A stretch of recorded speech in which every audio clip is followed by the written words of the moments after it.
Welcome to our channel. Today we how to set up Scaleway VPS for Kubernetes-ready infrastructure. Start by creating an account on the Scaleway website. Once you have logged in, navigate to the Scaleway console. Locate the Instances section on the dashboard. Click on Create an Instance. Select a suitable instance type for your Kubernetes setup. For beginners, the development category is often sufficient. Choose the operating system you prefer, such as Ubuntu. Ensure your instance has sufficient resources, such as CPU and RAM. Next, configure the instance's network settings. Make sure to enable the public IP option.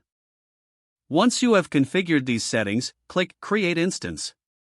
Wait for the instance to become available, then access it via SSH. Use a terminal or command prompt and type in the SSH command. Once connected to your instance, update the package list using the appropriate command. Install Docker by executing the installation command for your chosen OS. Verify that Docker is installed correctly by running the Docker version command.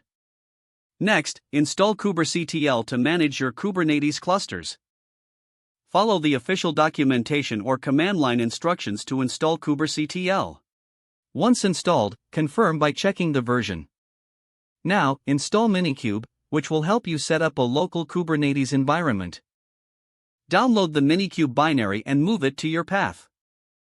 After installation, start a Minikube cluster with the appropriate command. Ensure that Minikube is running by checking its status.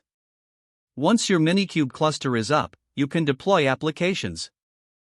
Create a sample deployment to test your Kubernetes infrastructure. Use the command to deploy an application such as Nginx. Confirm that the application is running by checking the pod status. You can access your application using port forwarding or a service definition. Congratulations! You've successfully set up a Scaleway VPS for Kubernetes. Don't forget to like this video and subscribe to our channel for more step-by-step tech guides.